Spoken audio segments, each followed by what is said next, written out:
Select Committee on Tribal Relations. We're a little behind on our agenda, so we are getting an update on solid waste management. And just for our presenters who are talking to us today, solid waste has been an issue on the reservation. A few years ago, we had administrators from the EPA Region 8 office come out to the reservation, and we were looking at some of the, the trash that's out there. And, I know Senator Case has worked on this issue, is very familiar with it. But because solid waste management involves federal EPA, these are tribal trust lands, it's a little tricky and a little complicated. And so we have several new committee members on Select Tribal, and we thought it would be important to pick up this issue. We haven't gotten an update on solid waste in a few years, and then providing just educational background for new committee members because of the uniqueness of how solid waste management works on the reservation. So with that, wanted to welcome, we have two presenters who are going to give us some information and background on the work they're doing. And this does require, partnerships between Wyoming, city and county officials, and then the reservation too. So with that, welcome to Select Tribal, and thanks again for your patience. Sorry, we're running so late on the agenda. Well, thank you, Madam Chairman. My name is Mark Moxley. I'm the chairman of the Solid Waste Board, Fremont County Solid Waste Board. I've been on the board for 10 years. I have with me Rick Sollers, our attorney, and two other board members are in attendance today, along with Camille Woody, who is our business manager. We are at the present time without a director. You may know Andy Fry. He resigned about a year and a half ago, and so we're still looking for an engineer. But we have a solid waste board appointed by the county commissioners. It's a 9-member board. We're all volunteers. We try to get representation from all parts of the county. We recently lost a board member who was representing Du Bois. We have 2 vacancies at present, that one, and we have a long-standing vacancy. We've been trying to recruit someone with a reservation background. It would really help our program if we had that perspective. I was talking to Sean Brown this morning with Arapahoe Solid Waste, and he indicated an interest, so he may be joining our board, which would be good. Fremont County is a big county, and the reservation is a big part of that county. It's a significant part of what we do. We have a contract with the Intertribal Council for handling the transfer stations on the reservation. Historically, there have been 4 different transfer stations on the reservation. There's one up at Crowheart. There's one here at Fort Washakie. There's one at Ethatee, and there's one out on 17 Mile Road. Our contract with the Intertribal Council basically allows them to operate these sites as they see fit, realizing that the tribes are sovereign nations, and frankly, the county does not have a lot of authority on the reservation. So it's our preference that the tribes operate these transfer stations, and they haul their waste into our, we have 2 landfills at present time. We have one at Lander and one out on the Sand Draw Road, which is the road that goes from Riverton to Sweetwater Station, kind of out in the middle of nowhere. That is our long-term disposal site. The Lander site will close in 3 or 4, maybe 5 years. Right now, we're putting nearly all of our waste in Lander. It's not real economic to run 2 landfills at the same time. We do have a small presence at Sandra. We take occasional loads of construction and demolition waste out there, basically. But the Lander site is our primary site, and like I said, we anticipate closing that site within the next 3, 4, 5 years. Kind of depends on how much waste comes in. If we get a big demolition job, such as occurred at the state school, the Wyoming Life Resource Center, that brought a lot of waste into our site. So those kinds of projects can really have an impact on the life of our landfills.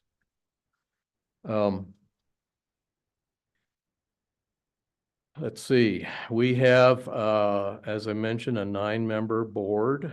We have 25 to 26 employees on our staff, about half of which are truck drivers. We have various equipment operators, mechanics, etc. We have a large fleet of equipment. We haul in a lot of waste, Du Bois, Atlantic City, Shoshone. There's various other small transfer stations around the county that we operate on a pretty limited schedule. But we charge fees at all of our sites. The minimum fee is $5, which, to put that in perspective, my son lives in Seattle, and in Seattle you pay a minimum charge of $40. So we think our rates are pretty reasonable. We have never raised our rates since we instituted disposal rates about, what, 12 years ago? It's when 14. Andy came. Yeah. So we've kept the same rates for quite a long time. Some of the special wastes that we handle, electronic waste is a big deal anymore, and we're going to adopt some new regulations to address large quantity commercial scale electronic waste disposal. And we're talking about school districts that haul in, 40 monitors at one time, or print shops that haul in 6 or 8 industrial scale copiers. We've been taking all that material for free, and of course we have to pay to get it disposed of. We don't want it in our landfills. Another special waste that we struggle with is tires. We get a lot of tires, and tires are not recyclable, and they are very hard to dispose of. Our approach for the last couple of years has been to rent a tire shredding machine that basically grinds those tires up so that they can be buried in our landfill. It's real hard to bury a tire. They tend to float, and they get churned up in the compactor's wheels. And so we've been separating that waste and grinding it, put it in the landfill. One of the issues that always comes up, particularly on the reservation, is illegal dumping.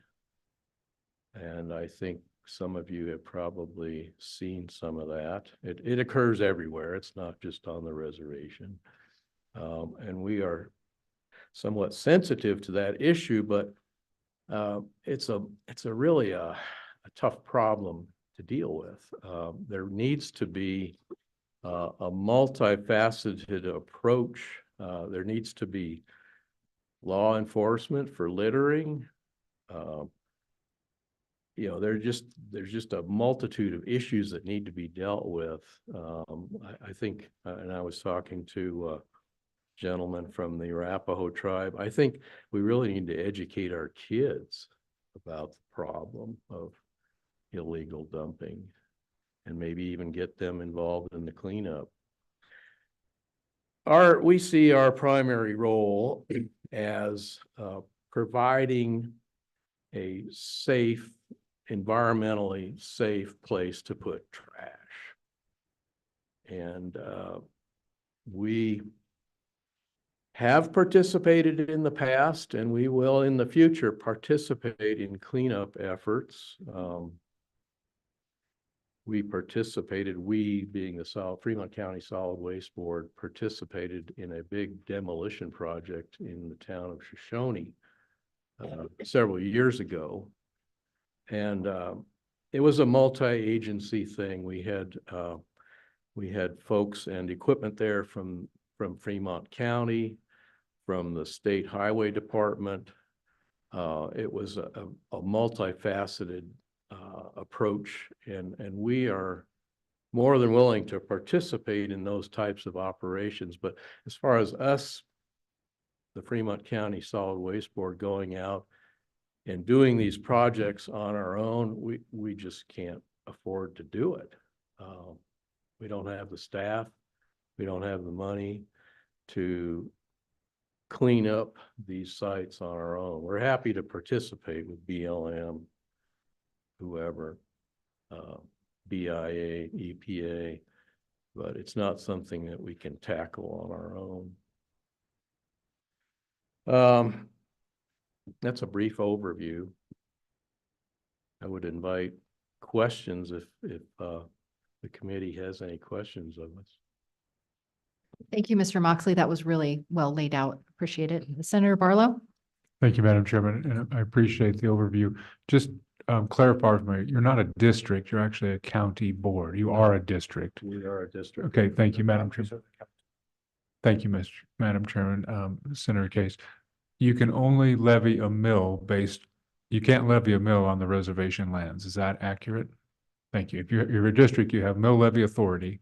Where can you levy your mill levies? Where can you levy that mill? Thank you. Mr. Moxley, and feel free to introduce yourself again. I didn't catch your last name. Yes, Rick Sollers, and I'm the attorney for the district, and Senator Case said it right. It's a complicated issue. If there is fee land on the reservation that is assessed property taxes, they would also pay the mill levy. Trust land is not taxed and therefore does not pay the mill levy. So it's kind of a mixed bag on the reservation. To add one thing to what Mr. Moxley indicated on the cleanup, we are regulated by the Department of Environmental Quality. We're permitted by them as to the types of waste we can put in and stuff. But also the primary legislative charge of the district is to properly handle or properly dispose of the waste in an environmentally safe environment. The district actually came into being in the 70s when there was an effort. We now have all these transfer stations. They used to have landfills. And so the effort was to close all these little landfills scattered throughout the county and have it more centrally located. In 4 or 5 years, there will only be one now. And so in place of the landfills that used to be there, the district set up transfer stations. Originally, no fees were charged. They weren't regulated. That became one. We were in charge of hauling all the waste, managing the waste, but received no revenue from those persons. Additionally, we had a hard time with the type of waste that was being placed in those. The computers were raised. It wasn't unusual to find, computers, cows, barbed wire, things that we could not manage properly. And so the district then went to a regulated system where we only opened those at certain times. We had gate attendants that monitored the waste that was going in. When we implemented the fee schedule at the landfill sites, it was only fair and proper to then levy that fee at the transfer stations. And I know you're the Intertribal Relations Committee, which created additional issues for the district for jurisdictional reasons. Originally, the district had run the transfer stations here under a 1 acre lease from the tribes. Basically, that was our jurisdiction, is we could accept waste there and haul it off. Probably 7 years ago, then we transitioned into entering into contracts with the tribes, where they operated the sites however they saw fit. And we set some minimum requirements. You had to be open so often. They at least had to run 2 sites on the reservation.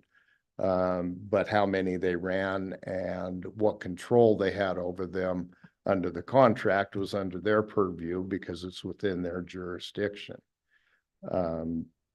So the landfills off the reservation are run a little different than the landfills on the reservation, simply because of who controls them. The Intertribal Council controls the 3 that are presently on the reservation. The district controls the other 4 or 5, some of which they didn't like the hours we set. And so Jeffrey City, Atlantic City, and Lysite said, you're not open enough for us. So they came and they said, look, we'll do a volunteer system. And we'll set our own hours. We'll collect your fees. When your containers are full, we'll call you and you come get them.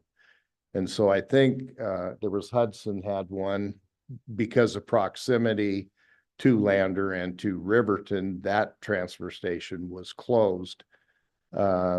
Generally, the district has a policy that if you're within 20 miles of a landfill, that you won't have a transfer station. That was one of the reasons that the district no longer operated the Arapahoe site, was because of its close proximity to the Riverton transfer station and Sandra landfill. But the district runs differently on reservation sites as opposed to off-reservation sites. Follow-up question? Thank you, Madam Chairman. Thank you for that. So does the reservation also have, aside from the transfer sites, the 3, I think I understood, 3 transfer sites on the reservation lands, do they have any solid waste disposal that would be under EPA or anything like that otherwise? Thank you, Madam Chairman. Mr. Moxley? No, they do not have any permitted landfills on the reservation. And those, if they were to be permitted, it would be through the EPA. Any follow-up questions for our panelists? Seeing none, gentlemen, if you want to stick around, I think we had on our agenda, and I don't know if she's still available, Allison Roos from the Environmental Protection Agency was going to testify online. It's my understanding. Yes, hi, I'm here.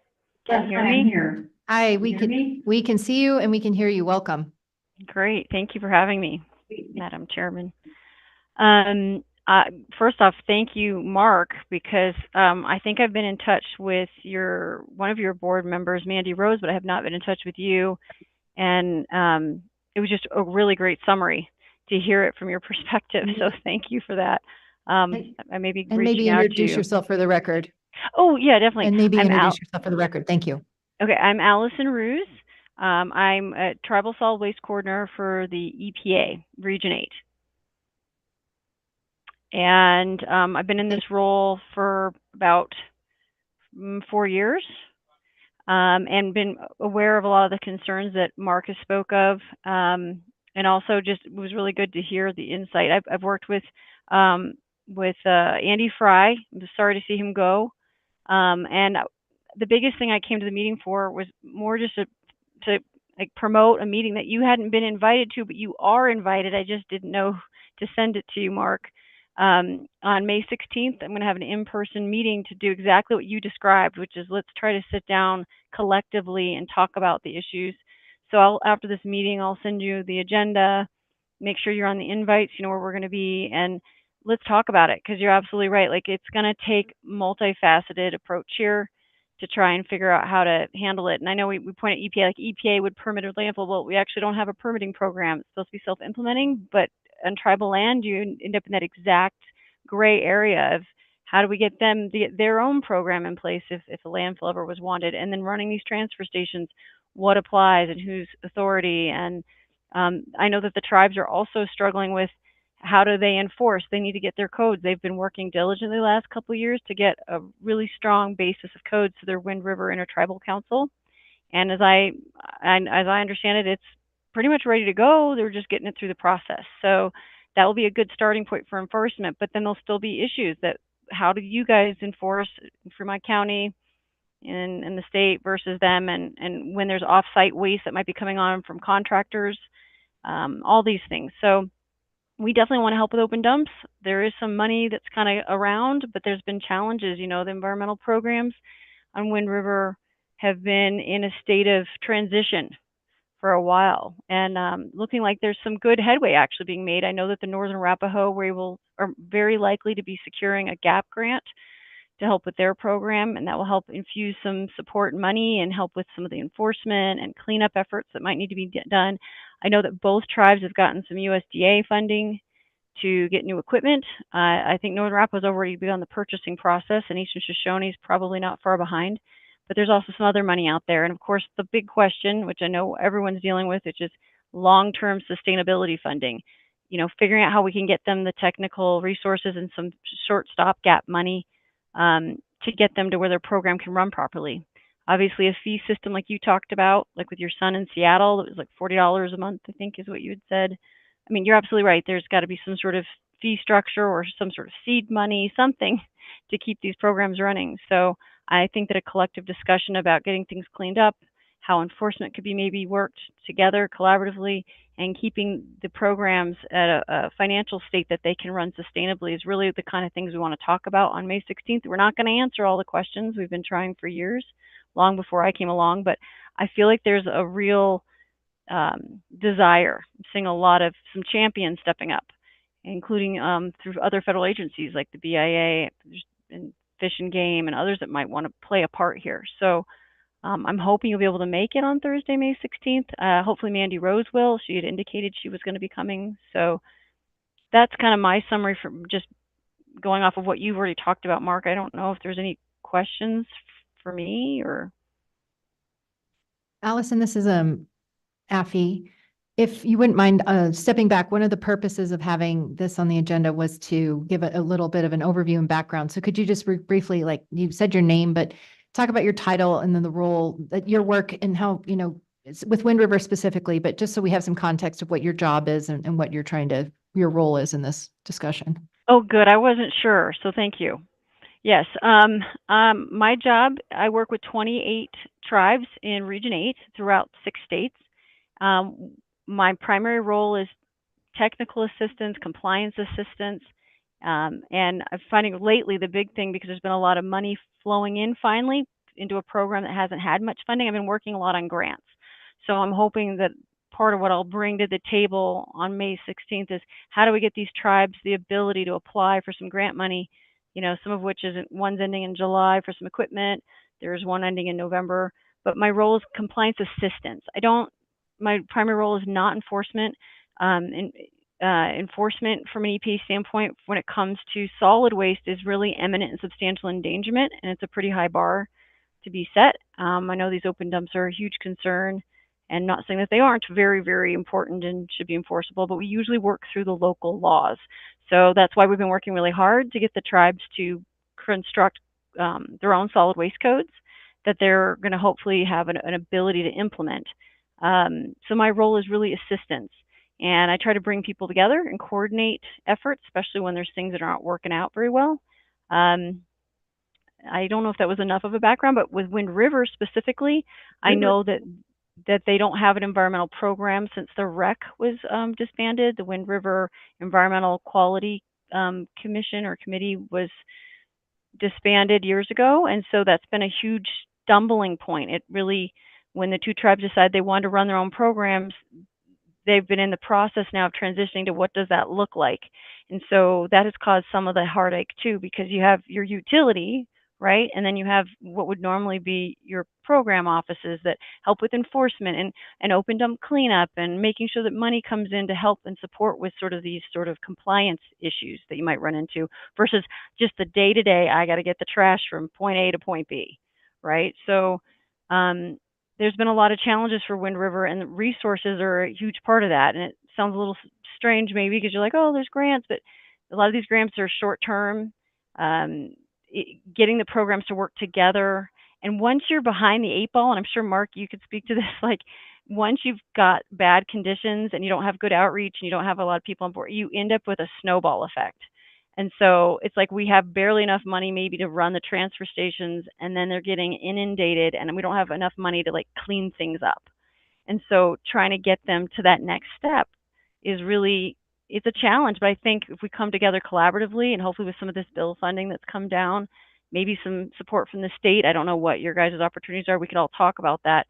And if we do it in a way that's sort of structured, we might be able to get there from here. But it's going to be a long process. Maybe some of the open dumps can get cleaned up in the next few months, but then we're back to prevention and how we get the program where it needs to go. And I know we have a lot of people on the reservation that care about this too. They meet with me monthly or bi-monthly, depending what's going on. They're trying to get the codes passed. So that's sort of the history from my perspective. Was that helpful?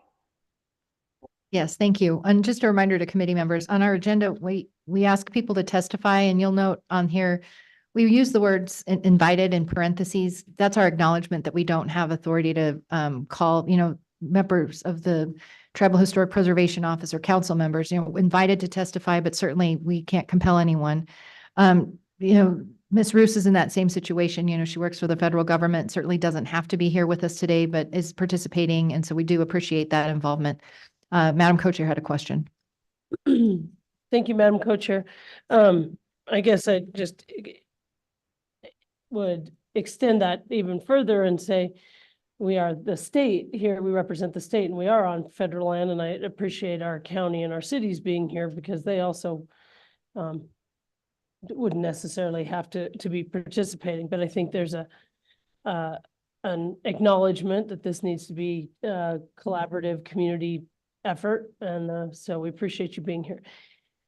I guess, and maybe this will be the fuller discussion that happens on the 16th or at your summit, but just to ask you a couple questions about your testimony. So it seems to me that, so we're talking about, I heard stopgap, seed money, and certainly an acknowledgement from what you were saying that none of that is long-term funding. And I'm just wondering about your thoughts for actual sustainable long-term funding.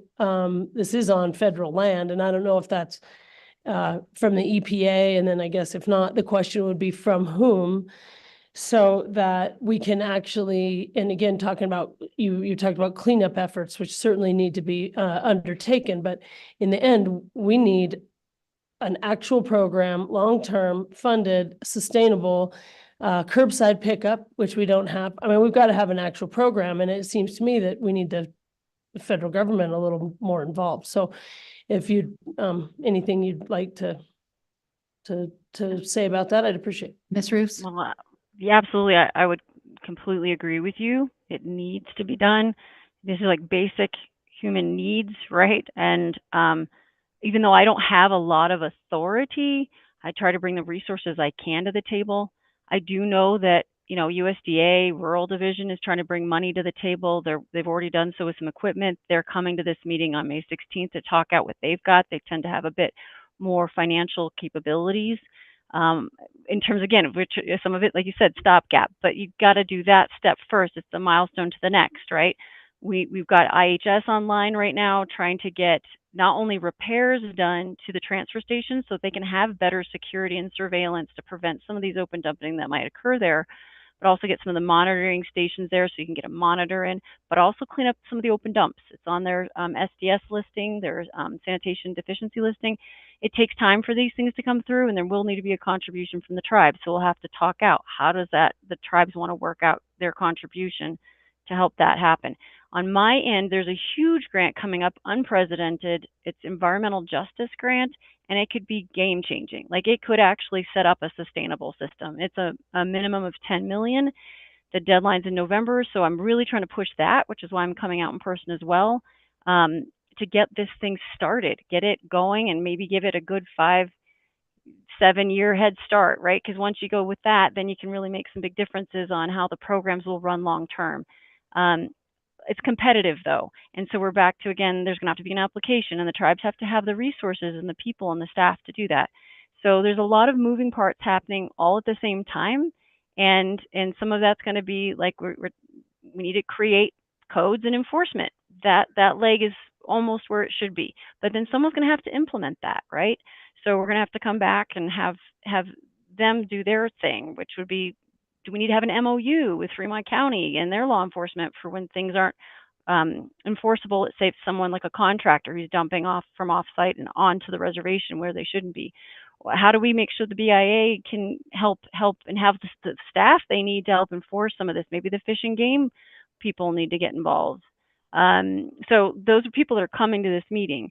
As a federal government, like I said, when things are really, really bad, I can come in and say, all right, time to do some enforcement. But I don't think that's the way we need to go here, because it's gonna probably exacerbate the issue at this point. What we really need, from my perspective, is for us all to come together. Let's try to use the resources we have and create a really good plan with some steps that say, okay, while we're applying for this grant money, in the interim, what are we doing to get some smaller stuff to clean up the open dumps?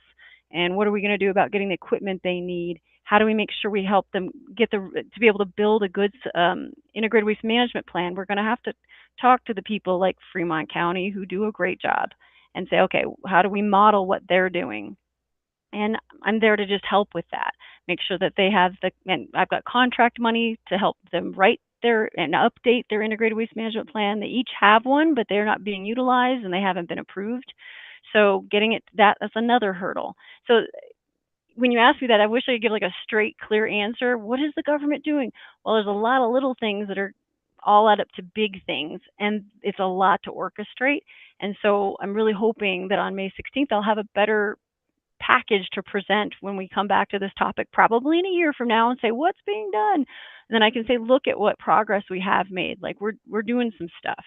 It's just going to take time, and I don't know if that answers your question. Ms. Bruce, can you tell us what act Congress passed that authorized or created that $10 million appropriation that you mentioned? Was it the Inflation Reduction Act or something else? I believe so. It was the Inflation Reduction Act. Pretty darn sure. I'll double check it. I can send the information to you all. It's a community change grant through our environmental justice group, and it's a big one. It's meant to do exactly that. It's not just supposed to work on solid waste issues, but it's very broad. And this being such a big topic, Wind River, and they can apply for multiple projects, this would be really ripe for that grant. I've never seen it, never heard of it. I mean, I've worked for EPA for about 17 years, only in this role for 4, but like, it's a big deal, and it could really change the community and the way that their system's operating. And I'm pretty sure states can apply for some of that too. Not states, cities. It just needs to be, an area that's considered an environmental justice area. So Fremont County, you could apply as well. But I'll send that information on, and I'm obviously willing to work hand in hand with anyone at the tribe. It does require a community-based nonprofit organization to be involved, but that too is a hurdle that I think is pretty easy to overcome. We just need a couple of champions and people who want to take that on. So I'm hoping during our meeting in a couple weeks that someone will really see the value, we'll give out the resources, and we'll start rocking and rolling on some of these actions. So. Ms. Bruce, I want to make sure I heard you correctly. You said there needs to be a nonprofit entity involved. They can't be managed through the tribe? There does. It has to be a partnership between a community-based nonprofit organization, but the bar for what that looks like is pretty low. So I think that and we also have resources for them to help find a group that might be able to establish themselves as a CBO, or is it a CBO that already exists? It could even be like potentially a church organization. I know there's a cleanup group through one of the churches that has kind of spearheaded a couple of open dump cleanups on the reservation. That could be an option for them. So we just need to talk out all those ideas, make sure that they have everything in place to be able to apply for this grant. So. Further questions for Ms. Roos? Thank you so much for making time to be with us and for sharing the information about the meeting. Maybe stay Thank you. close by in case we have Thank any you. additional questions. All right, thank you. I'd invite any representatives from either or both tribal solid waste departments, if they'd like to testify, they're welcome to. Thank you, gentlemen. I think we've got all our questions answered, but maybe hang out for a minute. Is there anyone else that would like to testify on this topic? That's your chance. Come on. We have some brave souls coming forward. Thank you.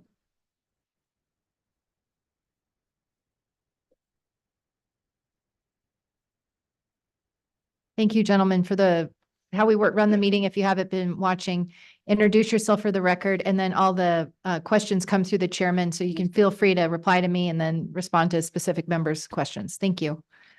And then just turn the light on and you'll see the green light come on, and that means we can hear you. Keenan Grosbeck, Northern Rappel Business Council.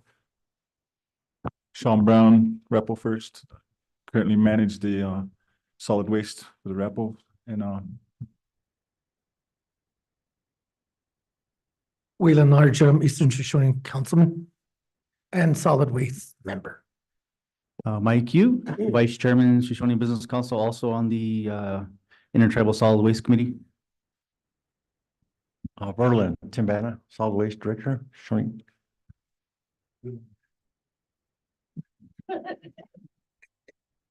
Ronald Perry with Solid Waste, Shoshone.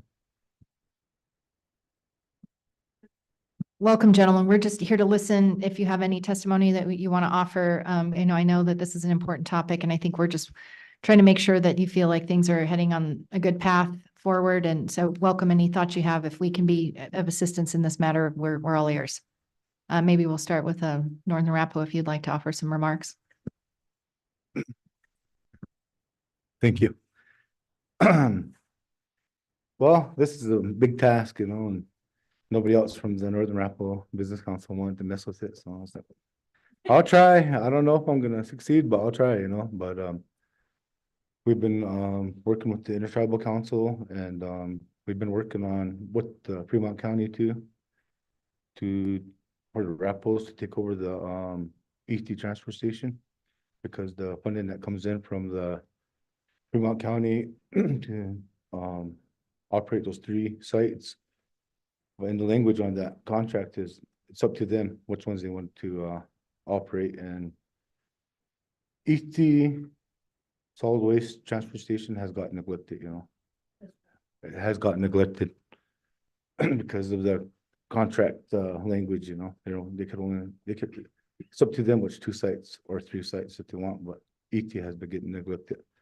So I took it upon ourselves to volunteer and say, we'll take that transfer site on, but we want to amend the budget from Fremont County to get 1/3 of that budget to help with the tipping fees for it. So then I brought in Mr. Sean Brown here, and for the Rappel First Solid Waste, and the Rappel First Solid Waste, we do residential and commercial. So we do have a operation there, a business. And we're just trying to get everybody on aboard to make this happen, And with that, myself and Sean, we did some number crunching, and we got the budgets for both sites. And they're going to be manned, monitored, and we will be able to keep them open 4 days out of the week. And I'll turn it over to Sean, and he could get into some more of it. Thank you. Thank you, Mr. Brown. Welcome. Hello. Yeah, like Keenan said, he contacted me, I'd say probably about 4 or 5 months ago, and informed me that we were going to be taking over the ETD transfer station. And from there, we start, like you said, crunch numbers and figured out budgets for them. And, but we're really depending on the third of that budget to be able to do so. And, right now, I currently have a little bit of funding left over in our, USDA grant where we're able to get a monitor shack, redo the, fencing. And also, I already purchased 8 new, 40-yard cans for them so we can transport. Because the other ones are, fire damaged. There's people like starting fires out there and they need to be recycled basically.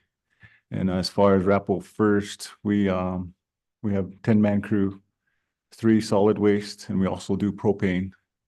And we got 3 propane drivers, and we do anything from 96-gallon carts all the way up to 40-yard containers. For businesses or even residential curbside. And also we've received no funding from state or county. We get supplemental funding through our Wind River Casino. But other than that, we maintain off of from our customers. And also we do potable water, which we just started probably, I'd say about a year ago, and that's in the starting process. And let's see what else. That's about all, just the background there. And but I'm anxious to get started here. But yeah, and good. Any questions for Councilman Grossbeck or Mr. Brown? Thank you for being with us today. Members of Eastern Shoshone, however you'd like to tackle it, we welcome any comments or remarks you'd like to make. Thank you, Madam Chair and committee members. So a little bit of background, Vice Chairman Mike Ute, for the record. So a little bit of background information. The initial solid waste program was an intertribal or a joint program, handled 3 sites, as I think the county officials were stating before. That's the ETH, the Fort Washakie, and the Crowheart transfer stations. So we were allocated through an agreement a yearly budget for that from the county, and that's what we were using to operate. I don't know if anybody from the committee has been to, I would suggest you go to the ETH transfer site and see what's transpired there. That was happening for all 3 transfer sites. The funding that came down from the county is just not enough. It was, I believe it topped out at 275,000. I'm not blaming the county because they're strapped for cash as well. So I can understand that they don't have an infinite amount of funding to give to the tribes to handle these problems that, for the most part, they probably believe that it's up to the tribes to fix that. I understand that they can't just give us whatever we ask for because it's still not going to be enough. Anyway, I believe it topped out at 275,000 a year for 3 transfer sites. We had 3 employees to handle those 3 transfer sites. And if you can understand trash, it just never ends. Like, no, there's no end to it. We had a major problem with contractors coming onto the reservation because there was no charge, especially with tires. They were unloading all of these things, the shingles, nails, wood, whatever, what have you, they were being dumped there, and you have 3-man crew to try to handle all that. At the same time, they're trying to go back and forth from the transfer stations to the lander site or wherever they take their trash to be hauled off. When they do that, they also have to pay the tipping fee from that 275,000. So I believe it was somewhere near 7,000 to 10,000 a month that comes off of that payment that's supposed to come to the tribes. You can see why there's only a 3-man crew. But the tribes were hemorrhaging just massive amounts of money for fuel, repairs, the tipping fees. They were also paying for any type of maintenance and payroll for 3 employees. It was just wasn't a sufficient amount of money for that program to run. So there was a decision among the Intertribal Council. It's more efficient to split this program apart, where the Eastern Shoshone Tribe will basically absorb what is currently the solid waste program with the 3 employees, and then Northern Arapaho would take over ETH transfer site so that they can better manage it however they feel. And that would also mean splitting the annual budget that the county was supplying into 3 parts. So then Eastern Shoshone would take 2 for the 2 transfer stations, Crowheart and Fort Washakie, and then Northern Arapahoe would handle East T transfer site. Again, still not enough money, but this at least frees up the tribes to figure out ways to be able to better supplement whatever they'll need, whether it's going to be currently Eastern Shoshone does not have any type of tribal taxes to throw towards this thing, but those are options that we've been considering. So I think personally, I would really like to advocate, and I think Mr. Roos was talking about it a little bit, was what can the state do? We're talking about what the county can do and what they can't do. I understand that part, but I would really like to advocate for some type of one-time funding, like what we were talking about, because there has never been a transitional stage or even a planning stage for the tribes to take over these transfer stations. They just kind of they just came up with the agreement, got the money, and then they were just like pushed out the door. There was no planning or transitional stage to actually turn these into self-sustaining. I don't want to call them for-profit businesses, but that's basically what they have to be to sustain themselves. They have to charge people to dump their trash. They have to sort. They have to maybe start recycling. They have to do things like this. This was never planned. It was just given to the tribes to handle. So there was never a planning or transitional stage. So what the state maybe can do is help with this area. What the government can, well, I've noticed what the government can help with is mostly infrastructure type of things, equipment, things like that, but they can't help with salaries or supplying people to help clean these sites.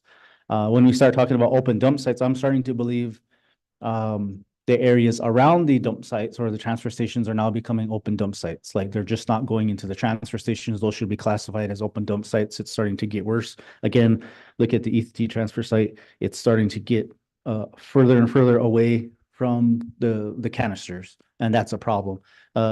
Collectively, the tribes have thrown, it's got to be over 50,000, maybe somewhere 70, 80,000 to try to clean up ETH transfer station with a third-party contractor. It didn't do anything.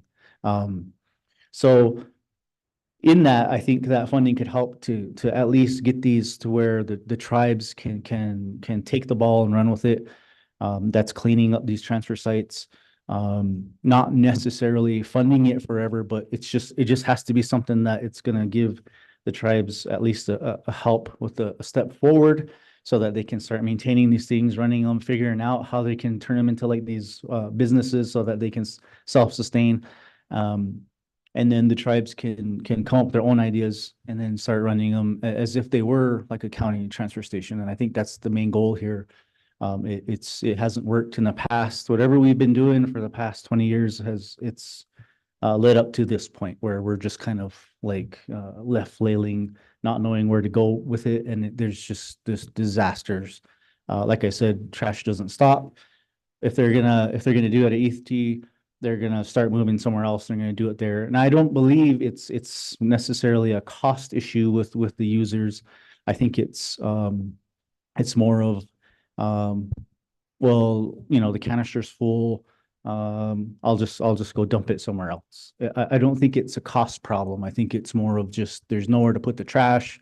If it's dirty, then I'm gonna go find somewhere else to throw it. So I think it is a sustainable model. We just got to figure out. We just need help in figuring that part out. Thank you. Thank you, Vice Chairman. Any other remarks? Committees from, Mr. Grossbeck?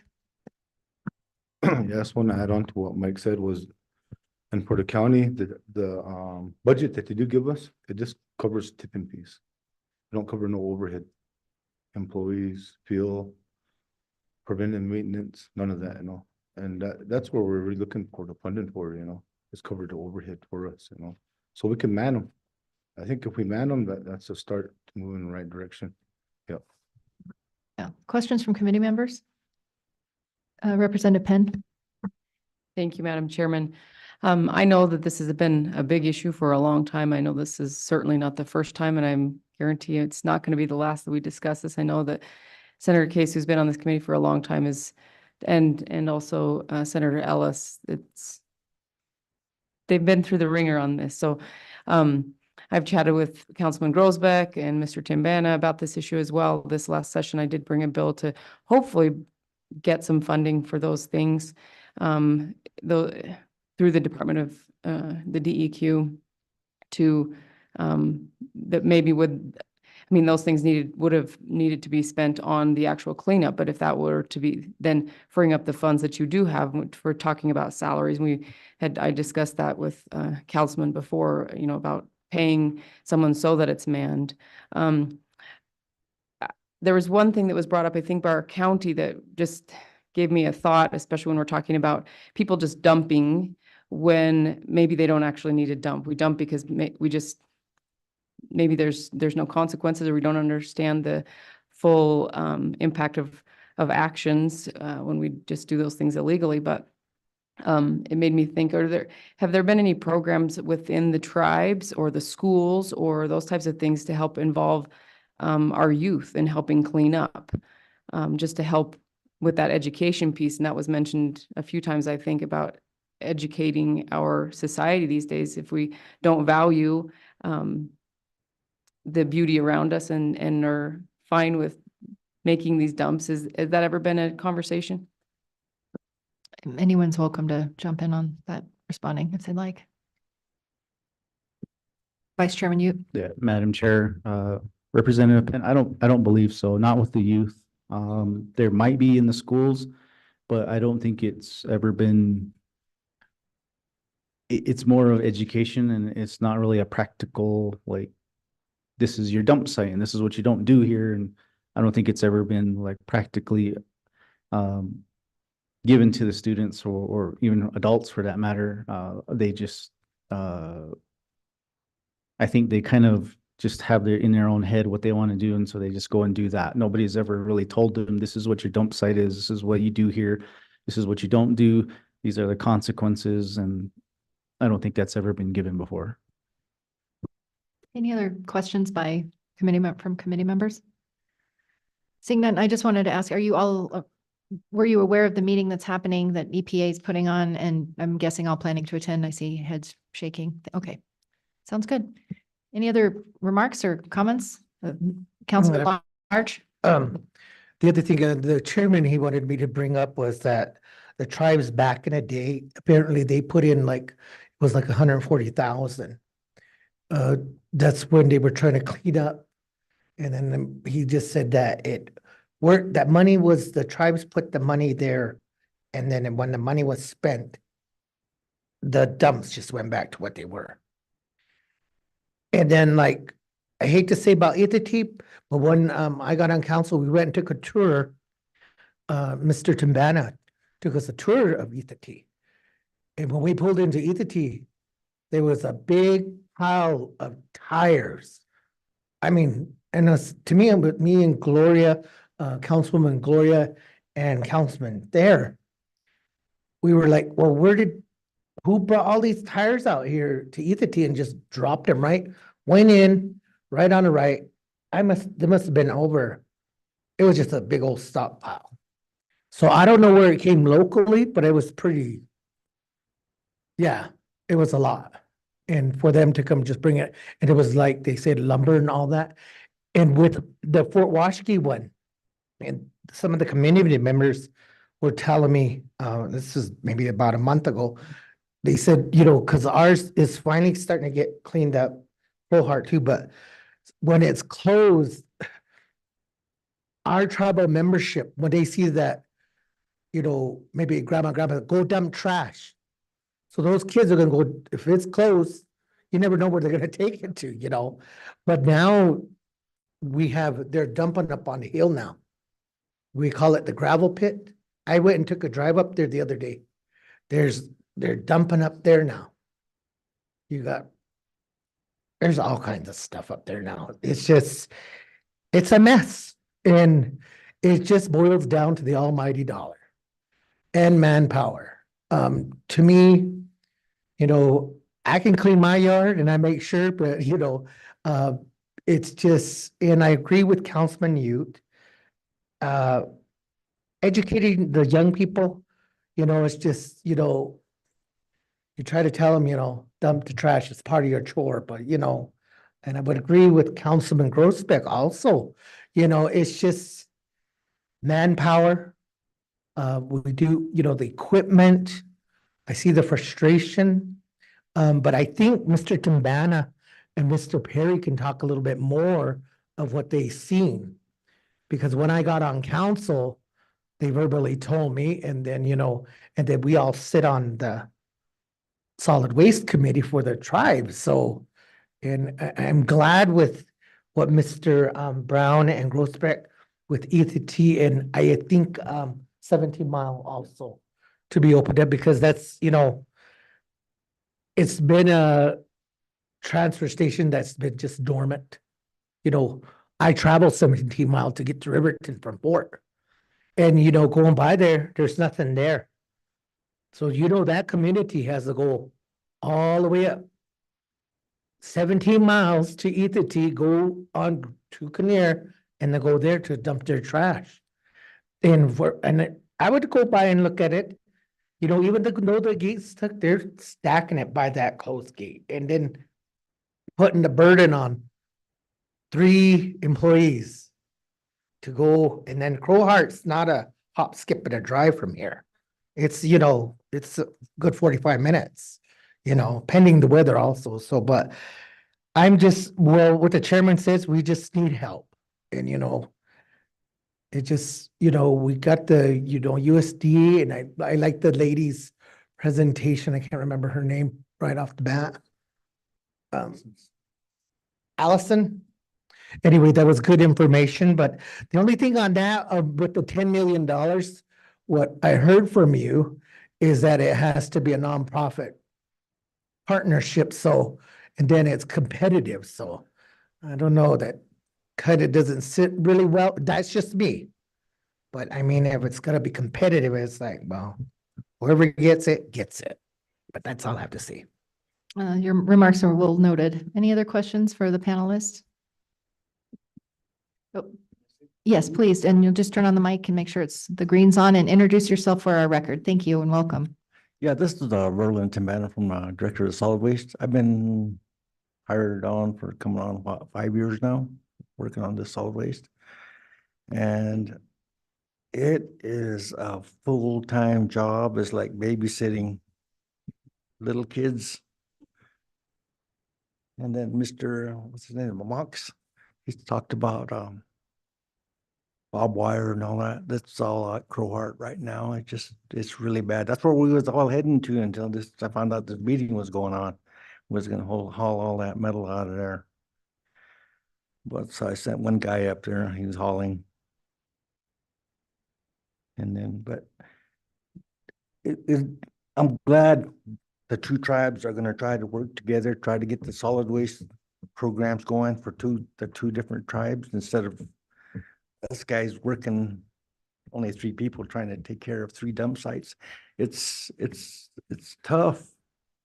I got equipment. Our equipment are getting old, start breaking down. One's in the shop right now. It has hoses leaking, and then all these parts come from Australia. And I don't know who ordered this truck like that, but that's where the parts come from, Australia. But solid waste takes a lot of money and a lot of time. But right now, if you guys go up for Washki, I invite you guys to go up, just go up there and just drive up there and take a look, see what it looks like. This is what I wanted ETT to look like. I told Mr. Councilman Grossbeck. Karen, I told her to come up there and look at it, but nobody come up and looked at it. So, but for Washki's looking good. People are starting to come around, but like what these guys are saying, people are dumping up there on top of the hill. It's not just tribal members, it's everybody. Dead animals. I can't go up there. I drive to there and I look at it and I say, oh man, it's our own tribal departments are doing some of these dumping up there. we see them. But it's tough. Yeah, what else? But like I said, I'm glad both two tribes trying to get their solid waste going and we're, you know, in line, so it'll be nice. ETT, I wanted ETT to look nice, but it was a lot of hard work. Like I said, I got in a fist scuff up there with somebody before. They just arguing. Yeah. I told a previous councilman about that. That was what, how many years ago, Mr. Councilman Weed? I told him and Gus there, I told him. I said, it's dangerous up there. People been threatened and all that. Cause there's there's really no regulations out there. Anybody can just dump anything. And they don't care. That's the hardest part, is trying to, you see a trailer coming in, that's, oh man. What do? We stop them at the gate, and then sometimes some will turn around, some will argue and all that, but they start coming around slowly. But if you go up there, like I said, Fort Washakie, I'm kind of getting proud of Fort Washakie because a lot of people are complimenting us, the job we're doing up there. But these bins, ETT's been, I don't know how many times it's been on fire. Those bins ain't cheap, you know. And then those bins, I quit taking bins down there. Figure what, $20,000 a bin? Is that right, Mr. Lander? About 9. That's those small ones though. We spent 72,000 Okay. We'll just, for 8 of them. we got to have one microphone so the public can hear, but that's okay. Yeah, they're expensive. Yeah, ours come from Caldwell, Idaho. Those bins what we get. Yeah. So Oh, they're expensive. Mr. Brown, did you have a follow-up remark? Yeah, we got a local Mike Demick. Oh, he's doing it. He will build them for Yeah. 9 and then he reinforces them. And so we can transport, you know, because we were planning on doing 4 times a week out of ETT. Yeah. He was telling me about that guy. Oh. Shoney was telling me about that. We got to have all the questions come through because it's easy to, the meetings get a little unruly when you two start talking to each other. So I got to put the hammer down. Any- We're not professional. That's okay. We've done this a few times on our side anyway. Is there any other questions for our panelists? We have one from Representative Penn. Thank you. Thank you, Madam Chairman. So when you were just saying how, you know, you watch these big trailers come in and such, and then just thinking ahead, obviously in the county, if somebody goes and dumps trash, you go over the scales, you pay for how much you dump. Are there plans for those types of things at each side or that sort of thing? So people are paying for what they're dumping. I mean, I think that if we're saying, well, you can't dump here, then we're encouraging at the same time, potentially people just pulling off in the next draw and dumping all their stuff there. But if we say, we'll take it, but you know, you're going to have to pay for what you dump. Are those plans in the works? And We're Mr. not charging Tabana? nobody right now. But eventually down the line, that's what's gonna happen. But right now it's just, I'm not charging nobody. Okay. And then I believe Senator Case had another question. Well, Madam Chairwoman, I really feel for this issue and I've seen it myself and we've taken tours of dumps that were bad and cleaned up and then get bad again. And maybe the prosecutor could help us a little bit, but dumping trash is illegal in the state of Wyoming. Yeah. And, you know, I mean, you can get a fine. You can't, you know, if you get caught, it can be severe. I think it's ordinary littering is $750 penalty, but there are some other connections to that. So as I recall from a previous meeting, we were talking about developing a joint tribal code about trash dumping and an enforcement mechanism. I think there's actually something on the books, but you know, it's kind of almost everything needs to have an incentive and a penalty. Like the incentive is that yes, there are transfer stations available. They may or may not have a fee, but they're available. They're a good place to go. It's safe. You can do this. And at the same time, if you don't do this, there would be a penalty and enforcement from law enforcement for doing it. That seems to be those two things are required to make the system work. And what's happening on the enforcement side? Is there any enforcement? Probably not a priority, or help me with that. Vice Chairman you. Madam Chair, Senator Case, in terms of enforcement, there is only the existing Shoshone and Arapaho Law and Order Code, which only has $100 fine for littering. I believe the current laws don't necessarily specify anybody outside of BIA law enforcement who can. I think the Fish and Game, tribal Fish and Game can enforce littering as well as the BIA officers, but other than that, there's no. What we were trying to do is expand that to $1,000. I believe it's $1,000 fine. And then expand maybe some more of these enforcement options to like maybe even some of the solid waste people, if they catch you, they can issue a citation right there. So there's active, it's just a long time coming in being able to change or amend these law and order codes for both tribes.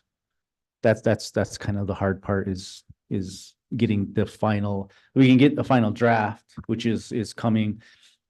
If we can get that, there's another process beyond that to have both tribes officially adopt it. Further follow-up question, Senator Case?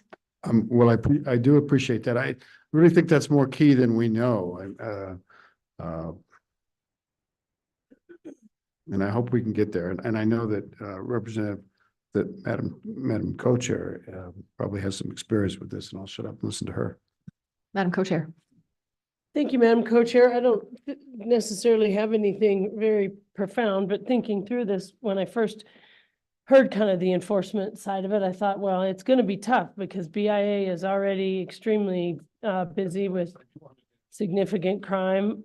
Fish and Game doesn't exactly have a ton of employees themselves. They're working hard. I don't know that I think the sheriff's office would be willing to help, but they're not going to be out here anyway. But I guess something that Mr. Timbana said was striking to me, though. I guess I just envisioned just individuals. And when I heard something about, some bigger entities doing it or something, then I thought, okay, well, maybe there is something then to be done on the enforcement side. Because what I was thinking is if somebody doesn't have enough money to pay a tipping fee or drive 15 miles, then, does a fine get you where you need to be? But there might actually be some entities that it's worth fining. And I guess while you're looking, just a thought for you, while you're looking at the law and order code, what you could do is not only have a fine, but include costs for whatever, so that if some company or, a bigger entity goes and does it, you charge them for all the fuel and all the costs,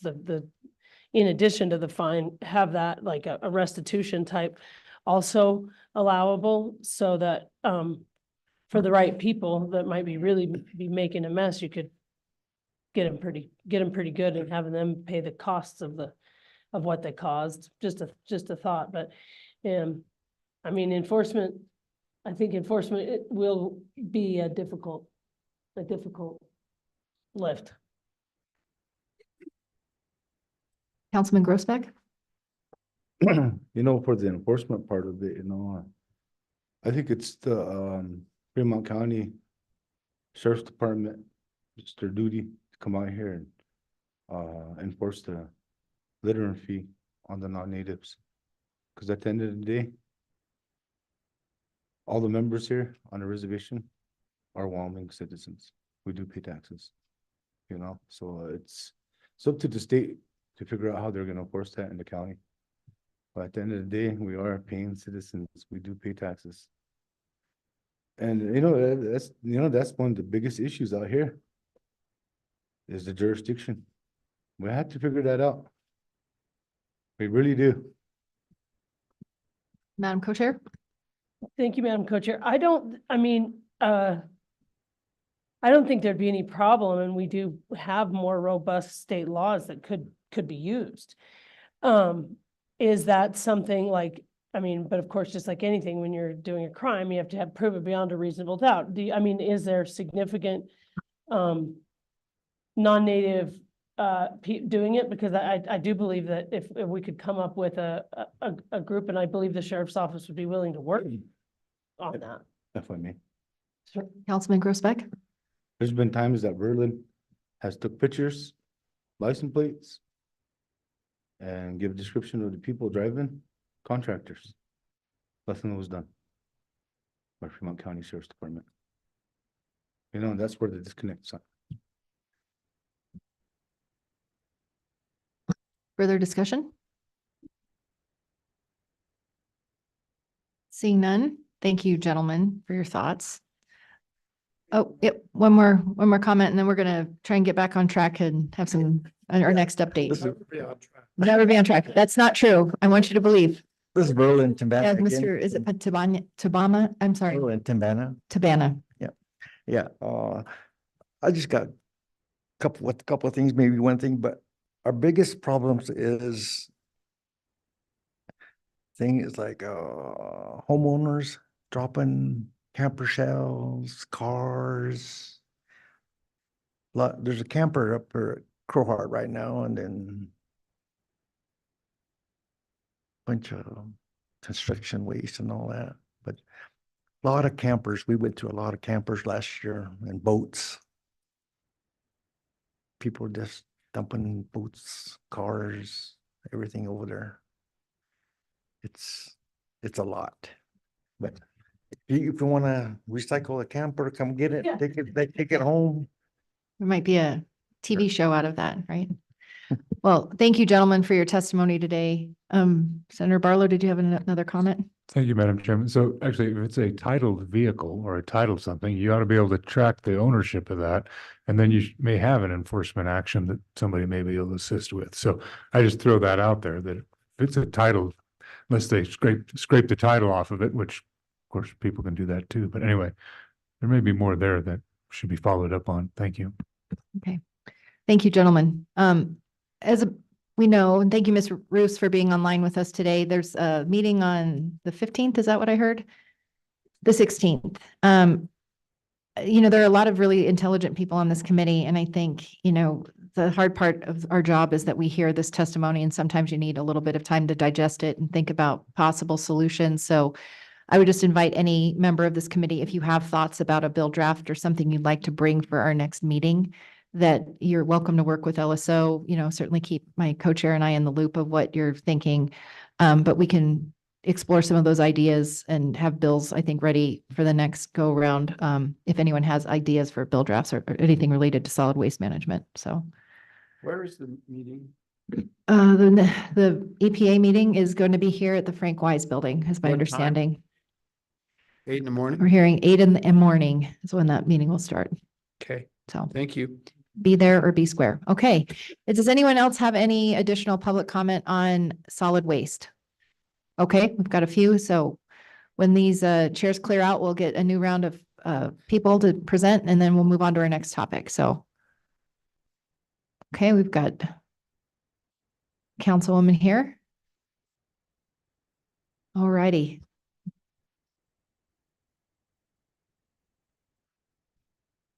Hey, my name is Councilwoman Kim Whiteman Harjo for the record. One of the things that I wanted to bring up was that there are a lot of non-natives that dump at our dump sites. And I do believe that it is because of the fees that they pay at Lander and Riverton way stations. They do know the difference, that when they do come out on the reservation, that there's no one manned at our transfer stations. And I think that that's a big part of it. Some of the things that we've done to be proactive is talk to some of the schools who have been doing a lot of construction, and anybody that we know that's within the reservation that is doing construction. We have made it a point to talk with them about who their contractors are. Maybe we're going to have to do something where they're going to have to report to us or report to Terrell when those companies come out to do their business, and maybe have someone watching those dump sites at that time, because that's what we're seeing is a lot of the contractors that know they have to go to Lander and Riverton fill stations to dump their trash are not doing it. So not only are they trashing up where we live, but they're leaving the county out of making that type of money for the county. And that's hurting the solid waste program also. And another thing that I wanted to mention is that the Arapaho tribe has double the population of the Shoshone tribe. That is why the Arapaho transfer station is so critical to us, and that's why the Ethi transfer station is always full of trash all the time, is because the population is double. So our trash is double at the Ethi transfer station. That's the only other transfer station that we have other than Fort Washakie and Crowheart. So those are just some of the other things that I wanted to add to the testimony of everyone else. And we did talk about hiring raising up the fine. But we would like, as Councilman Grossbeck has said, we're taxpayers and we believe that the county sheriff should be out here at least patrolling some of those places where trash is being dumped. Not only is it being dumped at the transfer station, I was coming from Riverton one day and I came through Kinnear. I had followed a Jeep. It had a trailer on it, which was loaded with trash, and there was another truck behind it. And so they went to the Ethi transfer station, and which was closed. And so they pulled up there, and I think that they were waiting for cars to go by and they were going to cut the gates and go in, because that has happened quite a few times. When that station is locked, they cut it and they take their trash in anyway. We have a lot of computers, a lot of paint, those kinds of really bad, wasteful trash that is dangerous to anybody. Computers, metallic, all of those things. So I wanted to add that to the record. Thank you, Councilwoman. you. Any questions? I would add a comment. I mean, as I'm sitting here, and it's been years since I've thought about this issue, but we had talked about, you just mentioned the TARO, which is the Tribal Employment Rights Ordinance. And that, you know, is something that tribes use routinely to hire employees, but also through contracting, you know, and the preferences for Native-owned companies, Mhm. Northern Arapaho companies in your instance. But if you get kind of on the bad side of TARO, you don't get awarded contracts, and that's a very significant penalty. Mhm. And so thinking that through, you know, we had talked years ago about how that would work at the state level. You know, how would you create kind of a blacklist of people who are, who dump their are trash like illegally that. dumping? I mean, Mhm. you could find them all day, but is it more effective to say you don't get any more government Yep. contracts in the state of Wyoming? Mhm. And it just ended up being a pretty large task. And then as I think recall, we were working, or I was working on this issue, and then COVID happened, and then I never picked it up Yeah. again. But I mean, those are the kind of things I think we can Mhm. think about. So if you have ideas that make sense for us to consider, I think that Okay. that's appropriate. So that's one of them is Terrell. And then another one is that we did already have our curbside trash, and I believe we started that during COVID. I think it was 2020 when we really started working on picking up everybody's trash because of COVID, because of that germs and those things were there and nobody was able to go and do things. So that's when we started our curb service trash at that time. So. Okay, thank you, Thank you. Councilwoman. Okay, any other public comment on solid waste? Welcome, Mr. Wentland.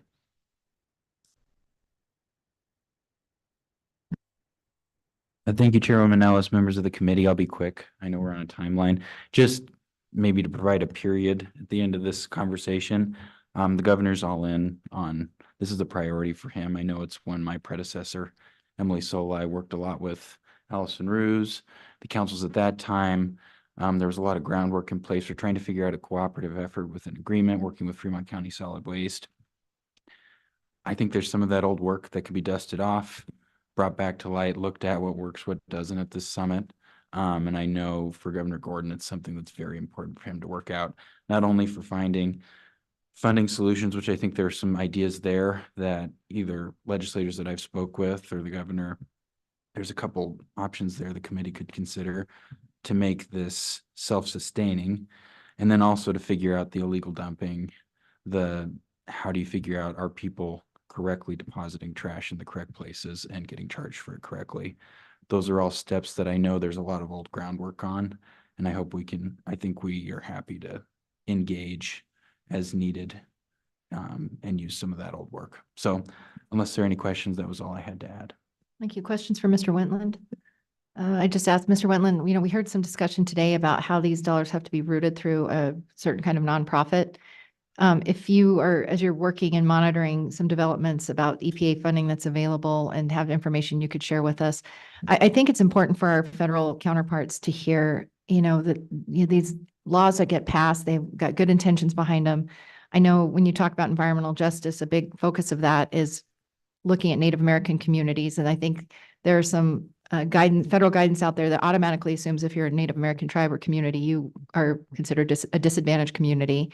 So it just strikes me as odd that, you would have this designation through this environmental justice initiative at the federal level, but then have these, strings qualifiers at the end. So as you're working on this, and I know you're really bright and have your law degree, if you can illuminate us on where some of those requirements came from, and maybe we weigh in and just express our concern with that to, our congressional delegation at the minimum, and maybe whoever might be appropriate at the EPA, just so they can bring it up the ladder, and maybe the executive office can just throw it in the garbage. But we should write that, and I find that just odd.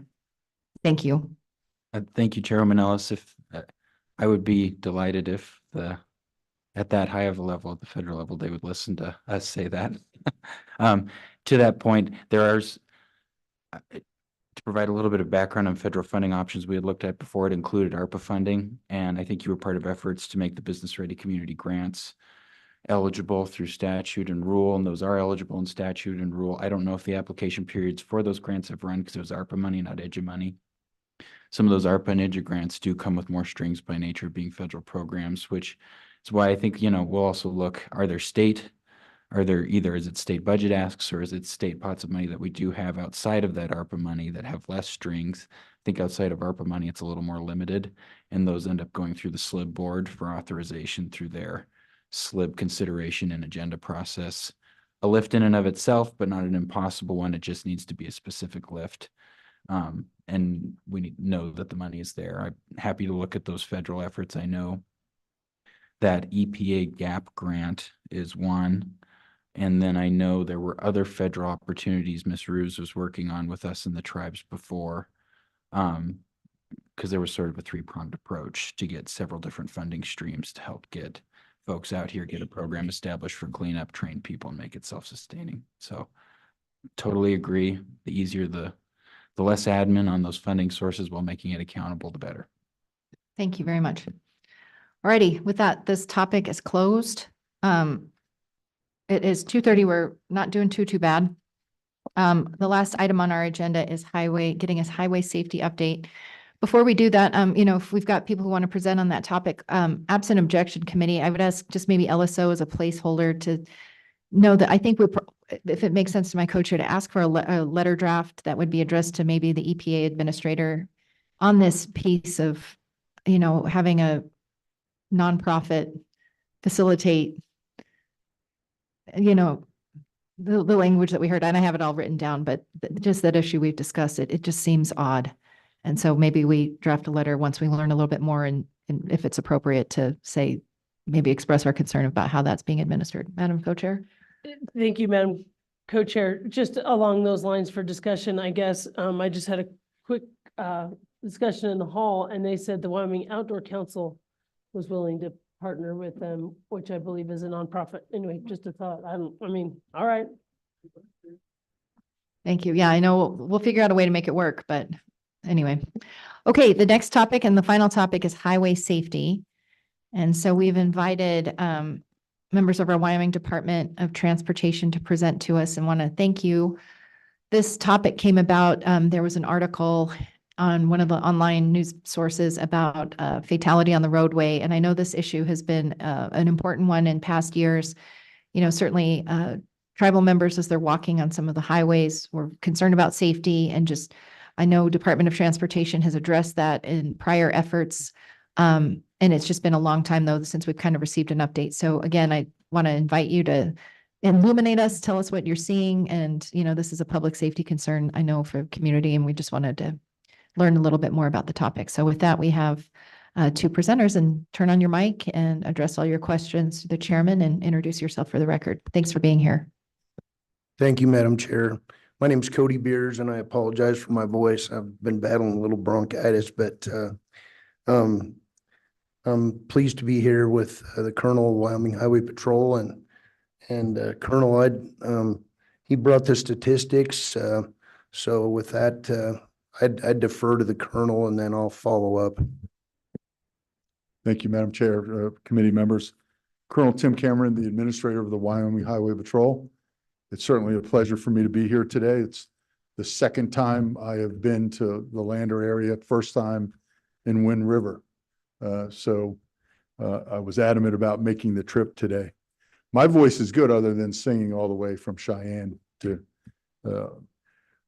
Madam Chair, committee members, I was asked to present data today on highway crashes, specifically property damage only, personal injury accidents, and then fatalities, specifically for Wind River. I would note that this is Wyoming Highway Patrol data, just patrol data. Law enforcement works towards a goal of 0 deaths, and certainly that's collectively, that's what we work for here. So was some handouts that were provided to you. The first one, I'll go over these, some of the data sets. The first one is Wind River Reservation crashes by year. It's broken down into fatal crashes, injury crashes, property damage only crashes, and then it used the terms critical crashes, serious crashes, and damage crashes. Those are combination events. The good thing, again, we work towards 0 deaths, but the good thing is what I see from 2019 to 2024 year to date is a descending numbers, specifically in fatal crashes, injury crashes, and property damage only crashes. So that to me is reflective of good work of the community and leadership. The second handout is alcohol-involved Wind River Reservation crashes by year. Again, you'll see a decline in the numbers, specifically fatal crashes, injury crashes, and property damage crashes.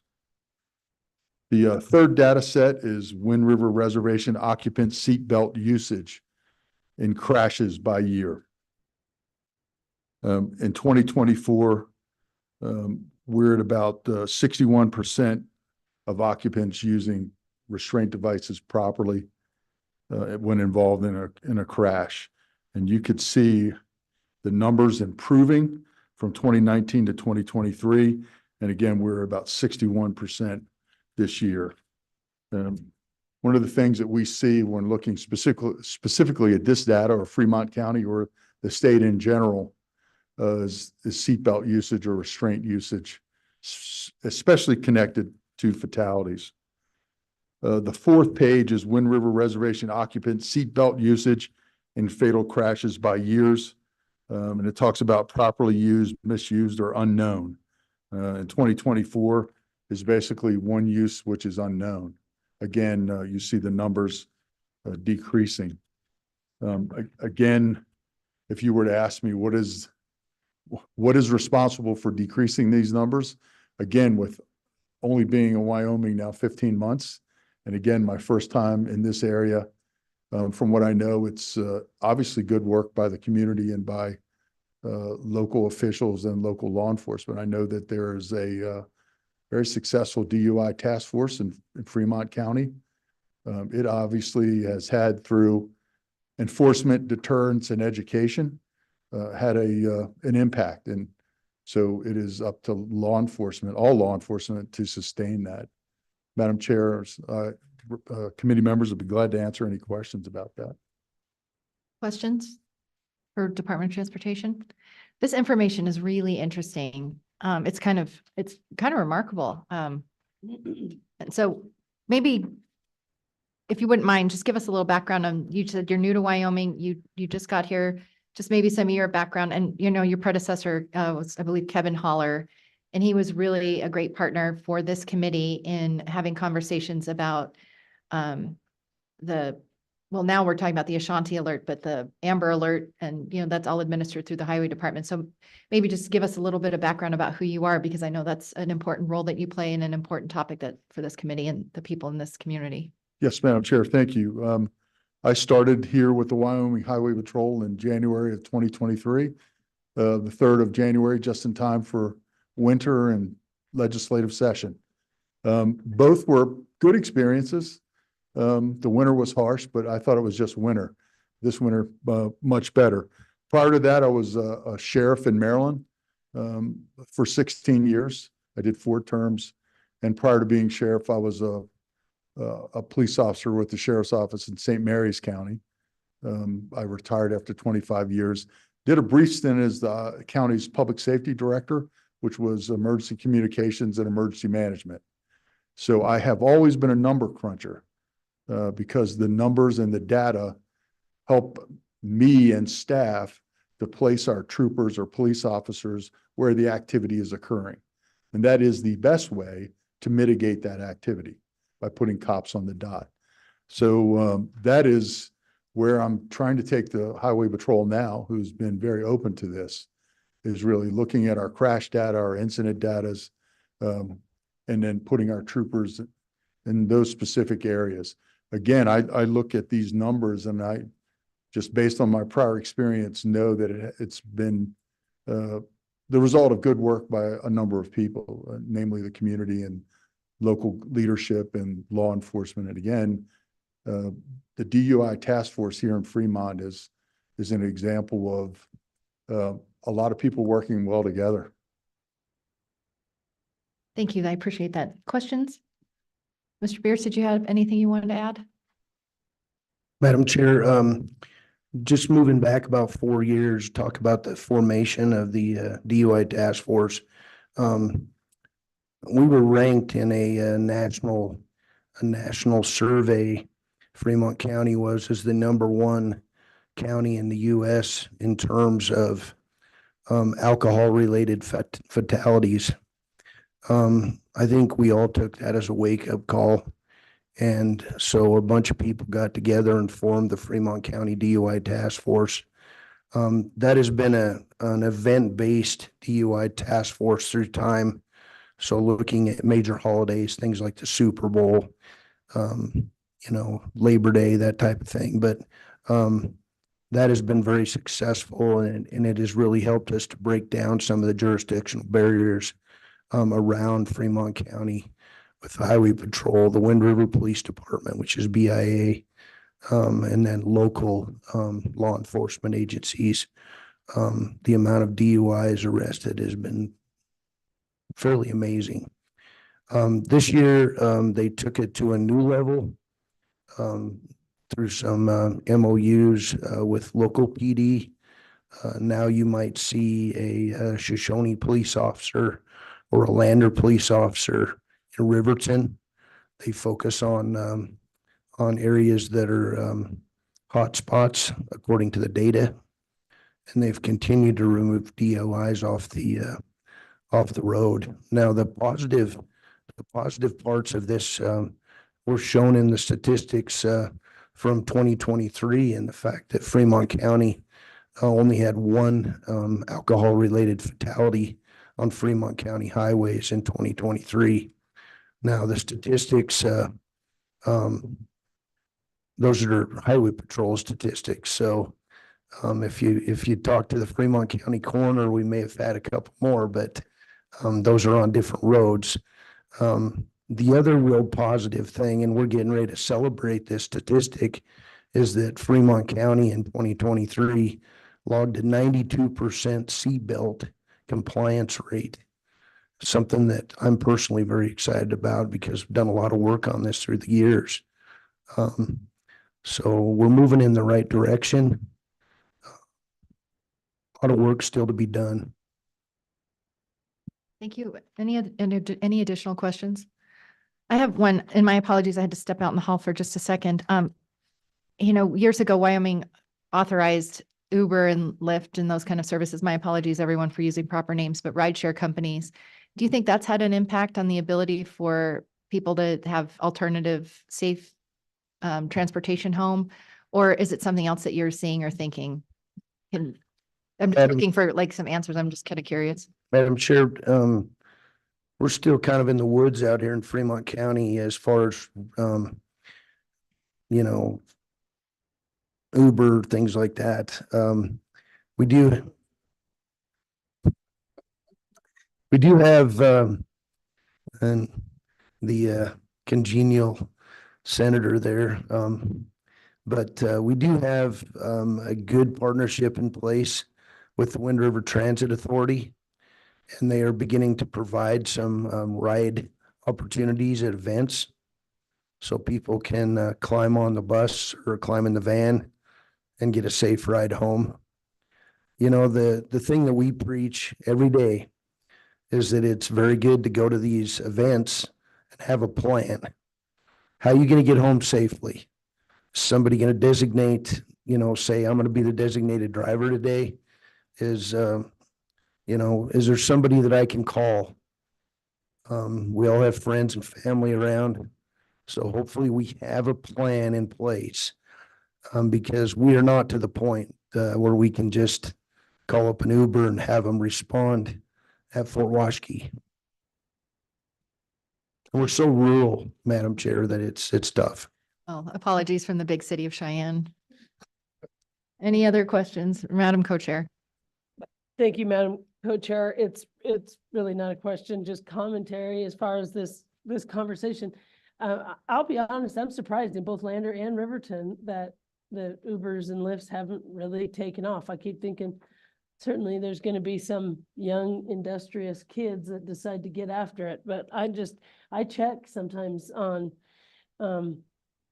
weekend nights, things like that, thinking there'll be, you know, I think it's so hit or miss that it doesn't become a good source of income. So then nobody, but anyway, no, actually Fremont County has not really had the Uber Lyft become something that's, I think affecting any statistics, certainly. I don't think it's not used that often. Well, Madam Chairwoman, Senator so Case. right now you could get a Uber from here to Lander. But it would cost you $45 or the upgrade is $70. Yeah, I'm not gonna hit buy it. But give me a credit card, I'll be happy to do it. Madam Chair, we do have a couple private taxi companies that operate in Fremont County. I know I just heard a presentation from one of those as I'm on the local economic development board, and he wants to expand. He's one person and he's logging about 60,000 miles a year, just one person. So, and that it's tough. Thank you. Any other questions for our presenters? Thank you for this information. This has been great. Anybody else want to testify on highway safety or highways? Nope, seeing none. Well, we've got a Oh, gentleman. Mr. Beers, you had additional comments? Yeah, Madam Chair, I was listening to the last topic, and just to throw something in here at the end.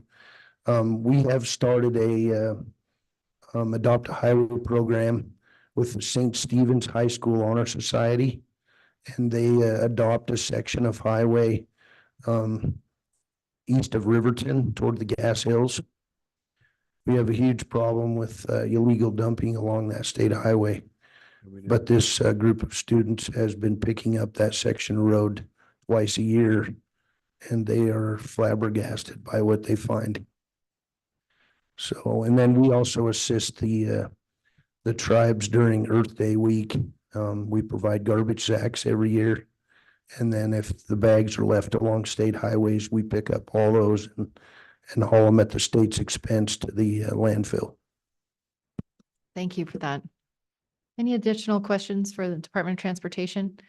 We've got a person offering public comment. Welcome. You'll say your name into the mic and just address all your questions to the chairman. Thank you, Madam Chair. My name is Winslow Friday, and currently the director of the Wind River Intertribal Transportation Department.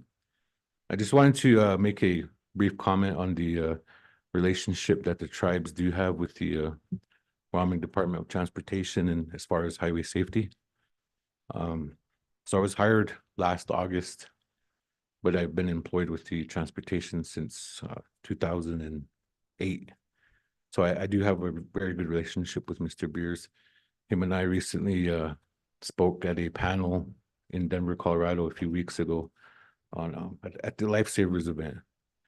But I just wanted to make a comment as far as the impact. We were talking about seatbelt usage, impaired driving, but it's all a change in behavior of drivers, and that's a really I'm honored and proud to be a part of that.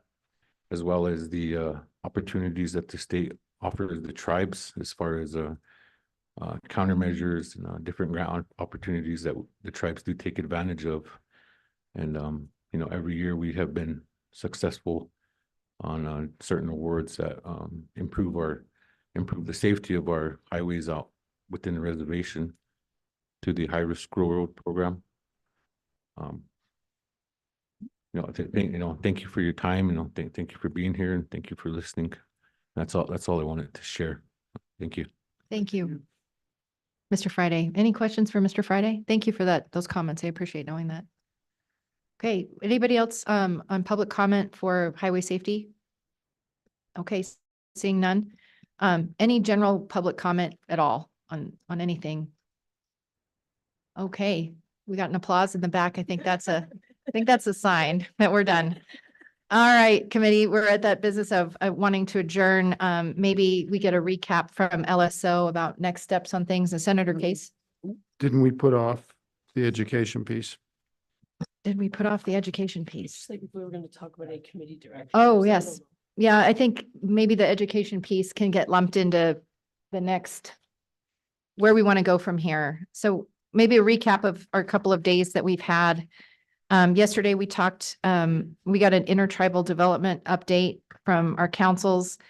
The governor's office was talking about advocacy on some matters in Congress, specifically the Badges Act. I think that we've written letters of support, I believe, on that particular congressional act before. If anyone has any concerns, let me know, but I think it would be appropriate for us to provide another level of support for Badges Act. We've talked a lot in this committee about the difficulty of recruiting and retraining law enforcement. We've heard how sometimes disparities even within the federal system create incentives where you might be able to recruit an officer to be here, but then they'll look for their next job. It's an entry point for them to look for their next job, in a different agency. So I think that's an important thing for us to consider. If anyone has any concerns about us writing a letter, please let me know. Looking on, we had more discussion about petroglyphs. During our tour yesterday, we saw some sites located in Sinks Canyon, but I think there was a consensus and interest in our committee about learning more about this issue. Some of the documents we received, looked at pictures of images of what was on those rocks, but even from those years when those drawings were made, these are disappearing very rapidly. So we might be requesting to Management Council another day to continue our work on rock art sites or rock imagery sites, and maybe get a better sense of what happens when you're looking at places that have been highly vandalized. And so I would ask LSO to include that in a letter along those lines. That would additional meeting would also cover state sales tax collection. We know our tribes are looking at that. We want to make sure they've got time to consider how legislation could and should look. And so that would be in the request for an additional meeting day. We're thinking sometime maybe in August. And then going on, then today we had the discussion on K through 12. And we also had the higher education update. And I don't know how the other committee members are feeling, but I feel like there's still a desire to figure out how to improve access to higher education and looking at maybe the financial piece of it. I still think there's a lot of information I need to know. I don't know the next step forward, but there was some discussion about some decisions, I think, in direction that the University of Wyoming's Board of Trustees have made. And I think it would be helpful for us to understand what their position is so we could move forward. In the hallway during the lunch recess, we talked about, if it's not free tuition, are we utilizing our endowments adequately at the University of Wyoming? We heard that there are more students applying for money and financial assistance than there's money available, which is a good problem. It's good that we have students wanting to utilize those funds, but I think we still need to see more information about if these endowments need to grow to a certain size to better meet those needs, what's that dollar amount? How does that look for each endowment? Is the university interested and willing to help fundraise? Do we provide matching funds? I think there's a lot of things we could sort through, but we need the university to help us in that. You know, we could offer matching funds, but if they're not willing to fundraise, then that doesn't seem to be very productive. So I don't know how to proceed in that regard. So I'd look for the wisdom of my committee members if writing a letter to the Board of Trustees, just expressing our willingness to continue to work on this issue would be appropriate. Senator Case? Well, how about a long shot? How about, Madam Chairwoman, that our chairpersons go to a university trustee meeting?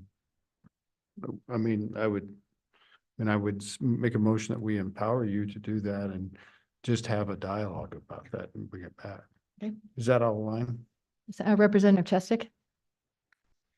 Thank you, Madam Chairwoman. I think it's a great idea from Senator Case to engage the trustees.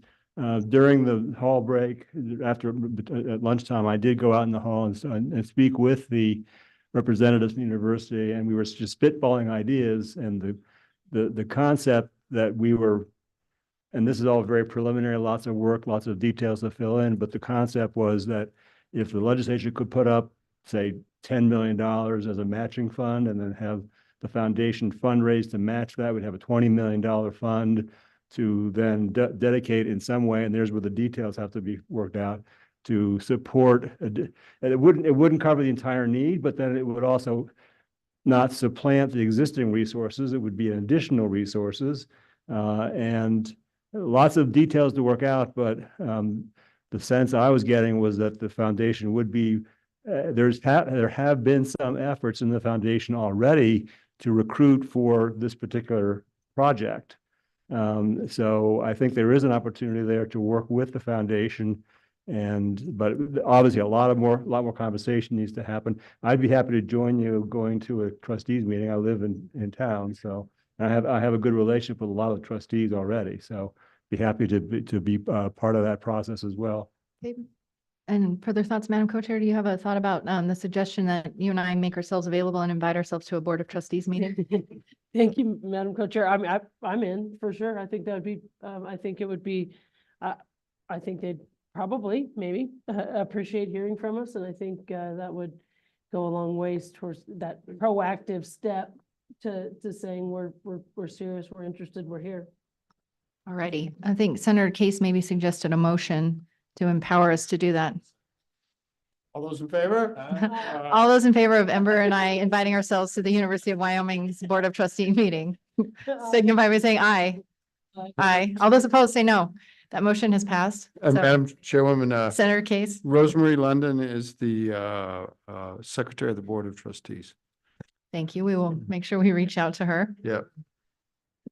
Okay, so that's anything else on the higher education update? I still think these are tough issues. The education issues are tough. And so, you know, as my co-chair and I look at our next meeting, I do suspect we'll continue to come up with new ways to see how we can target some efforts, because it's important. And we all know the value of providing education to these kids. It's not just for test scores, it's for them to live successful, rewarding lives and have great careers and good jobs that they feel good about. So the other thing that we had on our agenda today was solid waste management.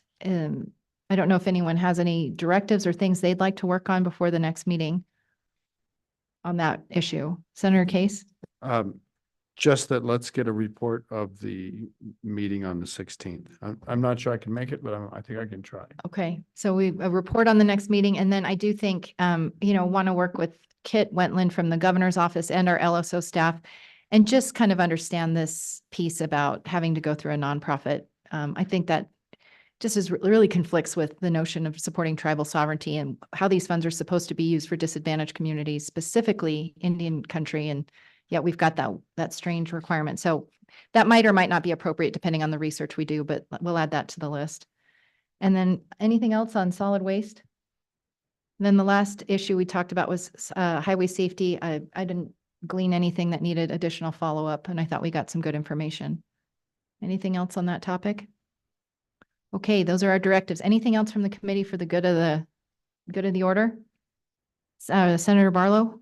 Thank you, Madam Chairman. So in listening to the education in its entirety, I kind of made a suggestion to a couple of folks, Mr. Spoon, Councilman Spoonhunter and a couple others, if they would lay out the continuum of what education is on this what they could consider their, and then we can put, they can point out to where the challenges are, what they, then maybe we'll have some focal points that we can say, okay, this, now everybody can look at the same thing, because we hear different things from different school districts, different, et cetera.